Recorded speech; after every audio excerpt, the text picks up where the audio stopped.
Hello दोस्तों, कैसे हैं आप लोग। आई होप कि आप अच्छे होंगे।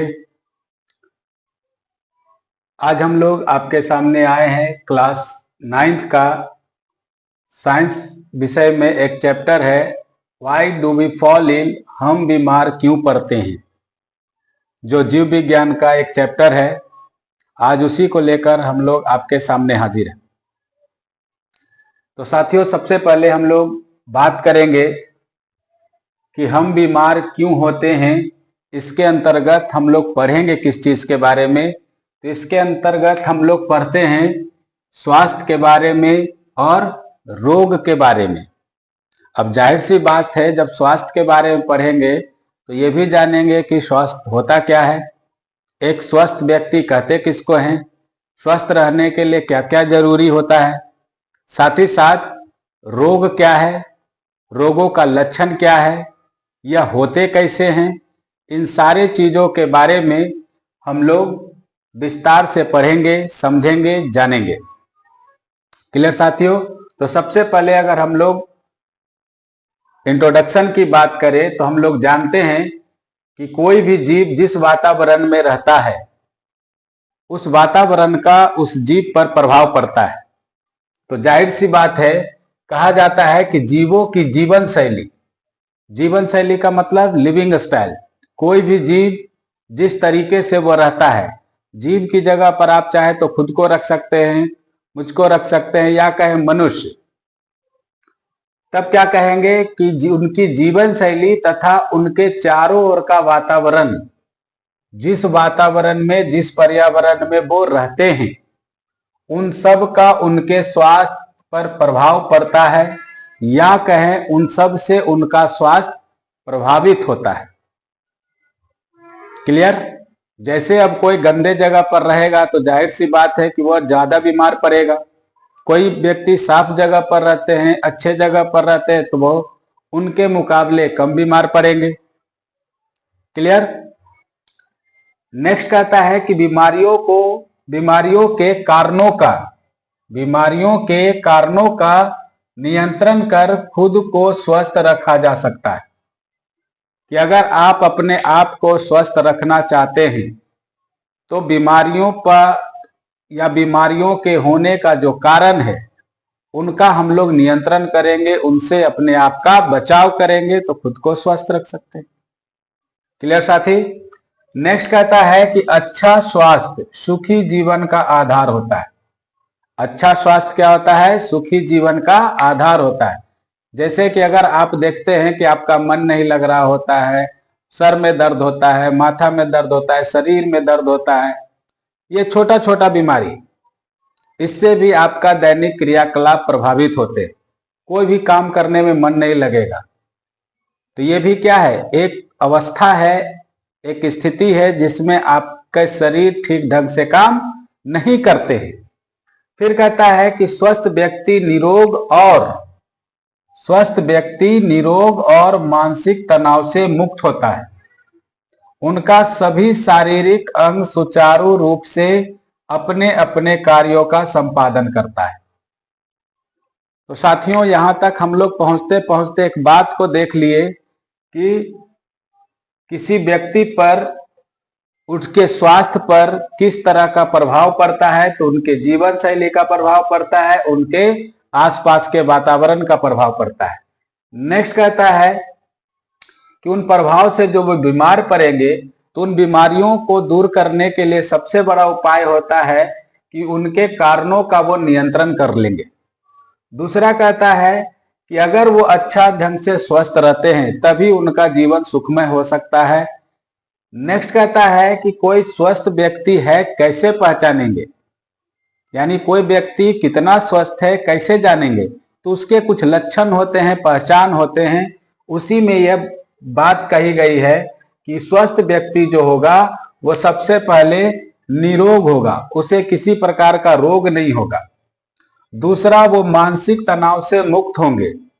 तीसरा, कि उसके सभी शारीरिक अंग सुचारू रूप से अपने अपने कार्यों का संपादन करेगा, यानी उनके शारीरिक अंग सारे कामों को अच्छे ढंग से कर सकते हैं।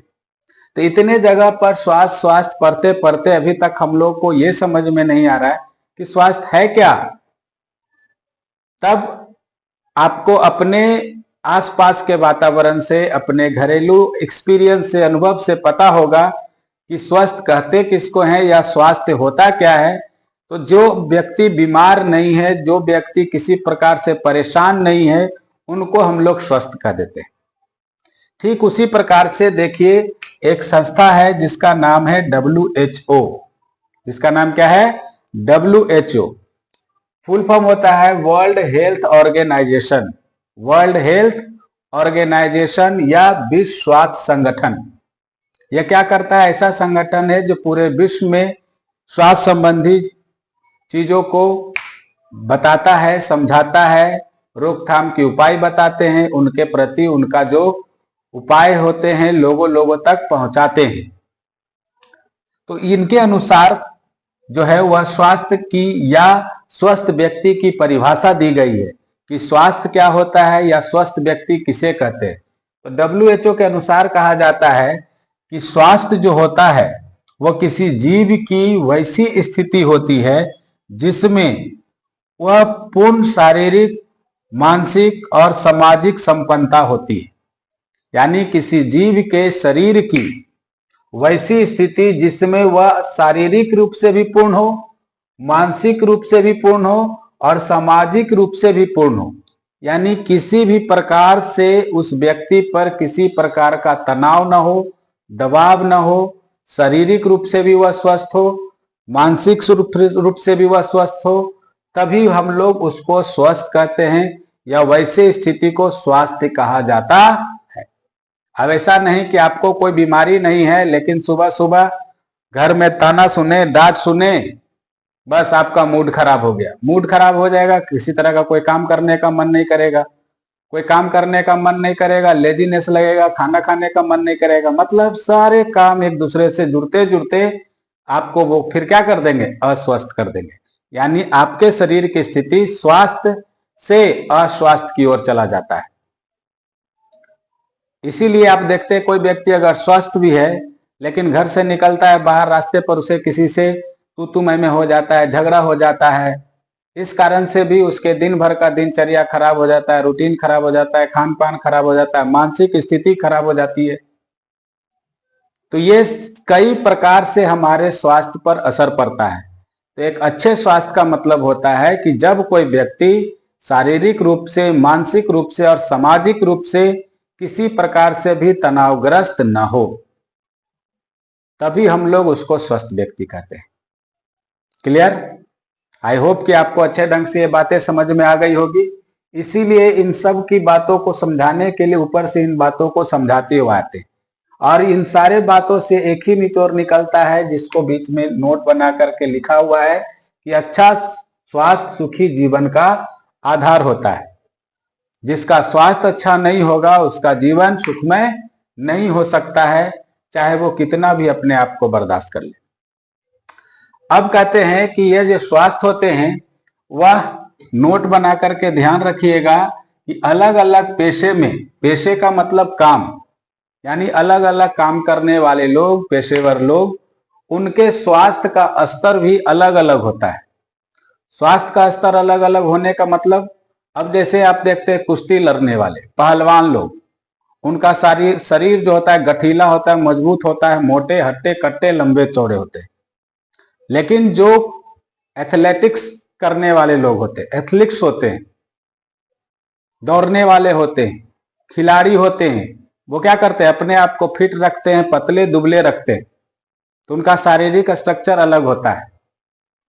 क्लियर? फिर वो अपने ऐसे माहौल में रहते हैं जैसे उन्हें सामाजिक और पारिवारिक टेंशनों से दूर रहना पड़ता है, तभी वो अपने आप के काम को वो अच्छे ढंग से निखार पाते हैं। अब कहता है कि आप देखते हैं किसान जो होते हैं वो क्या होते हैं? जनरली पतले दुबले होंगे, ज्यादा हट्टे कट्टे मोटे नहीं हो सकते। क्यों? अगर ज्यादा हट्टे कट्टे मोटे होंगे तो वो अपने किसानी का काम ठीक ढंग से नहीं कर पाएंगे। क्लियर है साथियों? तो इसीलिए कहता है कि पेशे से हिसाब से उनके स्वास्थ्य का स्तर अलग अलग होता है। कोई ज्यादा स्वस्थ हैं तो उनका शारीरिक गठन, उनका बोलचाल, उनकी भाव व्यवहार, जो आसपास का बर्ताव है, वो सब उस पर सामने से दिखता है। नेक्स्ट कहता है कि अगर आप अच्छा स्वास्थ्य चाहते हैं या कोई व्यक्ति अच्छे स्वास्थ्य की कामना करता है तो अच्छे स्वास्थ्य को कैसे पाया जा सकता है या किसी व्यक्ति के अच्छे स्वास्थ्य को कैसे बनाया जा सकता है, तो उसके लिए कुछ मूल शर्तों को रखा गया है जिसको कहा जाता है नेसेसरी कंडीशन, कि अगर कोई अच्छा स्वास्थ्य चाहता है तो उसके लिए क्या जरूरी है। तो सबसे पहले जरूरी कहता है कि उसको संतुलित आहार खाना चाहिए। संतुलित आहार के बारे में आप बचपन से पढ़ते आ रहे हैं, जिसको बोला जाता है बैलेंस डाइट। आगे देखेंगे कि बैलेंस डाइट क्या होता है। नेक्स्ट बात करता है कि वह व्यक्तिगत रूप से और घरेलू रूप से भी उसका स्वास्थ्य अच्छा होना चाहिए, यानी उसके खुद की साफ सफाई, उनके घर और उसके आसपास की साफ सफाई भी अच्छा होना चाहिए। दूसरा के बाद तीसरा कहता है कि स्वच्छ भोजन एवं जल का इस्तेमाल करना चाहिए, कि अगर कोई व्यक्ति अपने स्वास्थ्य के लेकर चिंतित है या सोचता है कि हमारा स्वास्थ्य अच्छा हो तो उसका भोजन स्वच्छ होना चाहिए, उसका जल भी स्वच्छ होना चाहिए। साथ ही साथ शुद्ध एवं स्वच्छ वायु का इस्तेमाल वो करे। शुद्ध एवं स्वच्छ वायु का इस्तेमाल करने का मतलब, जैसे आप देखिएगा कि अगर आपके आसपास या किसी के भी आसपास पर्याप्त मात्रा में बराबर धुएं उठता रहे, कोई चीज जलता रहे, लकड़ी जलता रहे, कोयला जलता रहे, कागज जलता रहे, प्लास्टिक जलता रहे, तो धीरे धीरे उसके आंखों पर असर पड़ेगा, आंखों में जलन उत्पन्न होने लगेगी। प्लस वायु से रिलेटेड, यानी वह सांस के द्वारा अंदर जाएगा, श्वसन से रिलेटेड, श्वसन संबंधी बीमारी हो जाएगी। नेक्स्ट बात करते हैं कि इन सब के अलावे उनका व्यायाम और विश्राम, इन दो चीजों पर भी ध्यान होना चाहिए, कि अगर कोई व्यक्ति चाहते हैं कि वह स्वस्थ रहें तो वह किसी न किसी प्रकार का एक्सरसाइज जरूर करे, व्यायाम जरूर करे। अब ये एक्सरसाइज और व्यायाम जो होंगे वह उस व्यक्ति के पेशे, उम्र और शारीरिक गठन पर निर्भर करेगा, कि वह अपने शरीर को कैसा रखना चाहते हैं, वह व्यक्ति किस उम्र का है और किस कंडीशन में है। इन सब का ख्याल रखते हुए उन्हें एक्सरसाइज, व्यायाम, प्राणायाम, योगासन जैसे भी हो, टहलना, खेलना, कूदना, किसी भी तरीके से वो करे। साथ ही साथ व्यायाम के साथ एक और चीज महत्वपूर्ण है जिसे कहते हैं विश्राम। व्यक्ति चाहे जितना भी काम कर ले, किसी भी तरह का काम करे, लेकिन उसे विश्राम करने की उतनी ही जरूरत है जितना उसे खाने की, क्योंकि दिन भर का काम करने के बाद और शरीर के सुचारू रूप से चलाने के लिए जितने भी मसल्स होते हैं, उनके अंदर उत्तक होते हैं, टिश्यूज होते हैं, कोशिकाएं होती हैं, वे सब थक जाते हैं, टूट जाते हैं, फूट जाते हैं। बाहर रूप से भले हमारा शरीर कटे छटे, टूटे फूटे नहीं, लेकिन अंदरूनी रूप से उनको बहुत सारा डैमेज होता है। तो ये जो विश्राम होता है वह उसे सुचारू रूप से ठीक करने में मदद करता है। और विश्राम करने के लिए कई सारे तरीके होते हैं। एक तो विश्राम होता है कि अच्छा नींद लेना, एक विश्राम क्या हुआ, अच्छा नींद लेना। दूसरा विश्राम होता है अपने शरीर को रिलैक्स देना, आराम देना। मतलब विश्राम में हमें ध्यान रखना है नींद का भी और आराम का भी, कि एक अच्छा नींद हमारे पूरे शरीर को शारीरिक रूप से और मानसिक रूप से रिलैक्स कर देता है। उसी तरीके से कई व्यक्ति जो थक जाते हैं, लेट करके आराम कर लेते हैं, उस समय भी उनके शरीर को थकावट दूर होती है।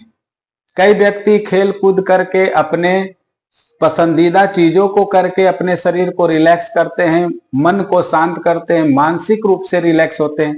कोई मूवी देख करके रिलैक्स होते हैं, कोई म्यूजिक सुन करके रिलैक्स होते हैं, कोई क्रिकेट खेल करके, बैडमिंटन खेल करके, कोई किसी से बातें करके रिलैक्स होते हैं। मतलब अपने आप को रिलैक्स करना, अपने शरीर को विश्राम देना, अपने शरीर को व्यायाम करवाना, ये सब इस अच्छे स्वास्थ्य के मूल शर्तों में शामिल है। नेक्स्ट और लास्ट जो आता है उसमें हम लोगों ने शामिल किया है दुर्व्यसन का न होना। दुर्व्यसन क्या होता है? इसको कहा जाता है एडिक्शन, यानी नो एडिक्शन, यानी किसी भी खराब चीजों का लत न लगना। अब फिर कहता है किसी भी खराब चीजों का लत न लगने का मतलब, अब खराब चीजों का लत न लगने का मतलब वैसे चीजों से है जिसे हम लोग सेवन करते हैं, खाते हैं, पीते हैं, जिसमें तंबाकू आएगा, खैनी आएगा, गुटखा आएगा, सिगरेट आएगा, बीड़ी आएगा, पान आएगा, शराब आएगा, कई प्रकार के ड्रग्स आएंगे, मादक पदार्थ आएंगे। इन सब चीजों को मिला जुला के कहते दुर्व्यसन। और उनका अगर आदत हो जाता है तो वो और आपके स्वास्थ्य पर प्रतिकूल प्रभाव डालता है। इसीलिए कहता है दुर्व्यसन का न होना या लत न होना। तो सबसे पहले कि दुर्व्यसन का तो शिकार ही नहीं होना है। गलती से कभी शिकार हुए, चख लिए, तो जिस समय चखे कोशिश करना है उसी समय वो लास्ट हो जाए। या अगर कभी खाते पीते भी हैं तो उसकी आदत न बनाएं, लत न लगाएं, क्योंकि आदत बहुत खराब होती है और इससे कई सारे बीमारियां होती हैं। बीमारियां छोड़िए, कई सारे दुर्घटनाएं भी हो जाती हैं। तो स्वस्थ रहना तो दूर, आदमी ठीक ही नहीं रह पाएगा स्वस्थ तो बाद में। इन सब पर विस्तार से आगे भी चर्चा करेंगे। तो आज जो हम लोग आगे का चर्चा बढ़ा रहे हैं उसमें सबसे पहला टॉपिक है संतुलित आहार। क्या है? संतुलित आहार, बैलेंस डाइट। तो हम लोग जानते हैं कि बैलेंस डाइट कहते किसको हैं? तो बैलेंस डाइट या संतुलित भोजन या आहार वैसे आहार या भोजन को कहा जाता है जिसमें सभी पोषक तत्वों का मतलब, तो हम लोग जानते हैं कि पोषक तत्व कितने प्रकार के होते हैं। तो हम लोग काउंट करवाए थे उंगली पर। Carbohydrate, fat, protein, vitamins, minerals, थोड़ा मात्रा में रफेज। तो रफेज को हम लोग पोषक तत्वों में काउंट नहीं करते, लेकिन carbohydrate, fat, protein, vitamin, mineral, इन पांचों को पोषक तत्वों में जरूर शामिल करते हैं। तो इन सारे पोषक तत्वों के साथ उनमें अगर हम लोग रफेज मिला दें, रेशेदार भोज्य पदार्थ मिला दें, जल मिला दें, तो ये सब मिलकर के हमारा संतुलित आहार बना लेता है। इसीलिए कहता है कि सभी पोषक तत्वों का मतलब carbohydrate, fat, protein, vitamin, mineral का व्यक्ति विशेष के आधार पर। व्यक्ति विशेष का मतलब कोई व्यक्ति किस एज में है, किस अवस्था में है, किस पड़ाव पर है, उन सब के आधार पर उस व्यक्ति के बैलेंस डाइट का निर्धारण होता है। छोटे बच्चे का बैलेंस डाइट अलग होगा, उनसे बड़े का अलग होगा। आप 9 क्लास के बच्चे हैं तो आपके क्लास के आधार पर अलग होगा। आप और बड़े हो जाएगा तो उस समय के बैलेंस डाइट अलग हो जाएंगे। पैसे के हिसाब से बैलेंस डाइट अलग होगा। जैसे कोई लेबर हैं, मजदूर हैं, उनके काम शारीरिक ज्यादा होता है तो उनको उस आधार पर उनका बैलेंस डाइट बनेगा। कोई मानसिक रूप से काम करने वाले हैं तो उनका बैलेंस डाइट उस आधार पर बनेगा। क्लियर है? तो उन्हीं के आधार पर उनके संतुलित आहार का निर्माण होता है। यानी संतुलित आहार का मतलब क्या होता है? किसी व्यक्ति विशेष के उम्र, पेशे और उनका हाव भाव या कहें स्थिति के आधार पर उनके खाने में पोषक तत्वों का प्रचुर मात्रा, समुचित मात्रा, पर्याप्त मात्रा अगर है तो वह बैलेंस डाइट ले रहे हैं। नेक्स्ट कहता है कि अगर किसी व्यक्ति को बैलेंस डाइट की कमी होती है या बैलेंस डाइट में किसी विशेष प्रकार के पोषक तत्वों की कमी होती है तो उन्हें हीनता जनित रोग हो जाता है। ये हीनता जनित रोग शुद्ध हिंदी है, इसीलिए उसको बगल में हम लोग लिख दिए हैं डिफिशियंसी डिजीज, यानी पोषक तत्वों के कमी से होने वाली बीमारी। आगे देखेंगे कि विभिन्न प्रकार के पोषक तत्वों के कमी से होने वाले किन किन तरह की बीमारियां होती है और उसे किस तरीके से दूर किया जाता है। कई जगह पर इसी को कुपोषण के नाम से भी जाना जाता है कि अगर वैसा व्यक्ति या वैसा बच्चा जिसे अच्छे ढंग से पोषण नहीं मिलता है, उसी को कुपोषित बच्चा या कुपोषण का शिकार कहा जाता है। इंग्लिश में मेल न्यूट्रिशन कहा जाता है। क्लियर है? तो कहता है उन्हें कुपोषण संबंधी रोग होने का खतरा होता है। नेक्स्ट कहता है कि अगर किसी व्यक्ति को संतुलित आहार मिलता है तो उसे रोगों से लड़ने की क्षमता, जिसे रोग प्रतिरोधी क्षमता भी कहा जाता है। अगर आप बैलेंस डाइट ले रहे हैं तब क्या होगा कि आपको रोगों से लड़ने की क्षमता मिलेगी, या कहें रोग प्रतिरोधी क्षमता बढ़ेगी और बीमारियों के होने से वह आपको रोकेगा, यानी आपके अंदर बीमारियों को आने से वह रोक देगा। क्लियर है? तो इन सब के लिए आपको संतुलित आहार लेना बहुत जरूरी है। नेक्स्ट आता है व्यक्तिगत एवं घरेलू स्वास्थ्य, यानी पर्सनल एवं डोमेस्टिक हाइजीन। हाइजीन का मतलब होता है साफ सफाई। यहां पर हम लोग किसकी बात करते हैं? साफ सफाई की बात करते हैं, खुद की भी, घर की भी, और जिस माहौल में आसपास रहते हैं वहां की भी। क्योंकि साफ सफाई का हमारे स्वास्थ्य पर बहुत गहरा प्रभाव पड़ता है। तो इसीलिए यहां पर हम लोगों ने टॉपिक बनाया है जिसमें कहते हैं कि इसके अंतर्गत व्यक्ति खुद की, अपने इस्तेमाल करने वाले चीजों की तथा अपने घर और उसके आसपास की स्वच्छता का ख्याल रखता है। जैसे डेली स्नान करना, अच्छे साफ कपड़े पहनना, गंदे कपड़े नहीं पहनना, नाखून काटना, शरीर की सफाई करना, घर की सफाई करना, आसपास गंदे पानी जमा नहीं होने देना। तो इन सारे चीजों को मिला जुला करके आप कहते हैं पर्सनल एंड डोमेस्टिक हाइजीन, यानी जिस परिवेश में आप रहें खुद की भी और उस परिवेश के भी आसपास की सफाई का ध्यान रखें। नेक्स्ट आता है स्वच्छ भोजन एवं जल। संतुलित आहार से रिलेटेड इसे आप मान सकते हैं, लेकिन स्वच्छ भोजन एवं जल को हम लोग अलग से इसीलिए रखे गए हैं क्योंकि इसमें बताया जाता है कि ये हमारा संतुलित आहार तो है, लेकिन जो हम लोग स्वच्छ और भोजन जल इस्तेमाल करेंगे इसमें साफ सफाई का विशेष ध्यान रखना है।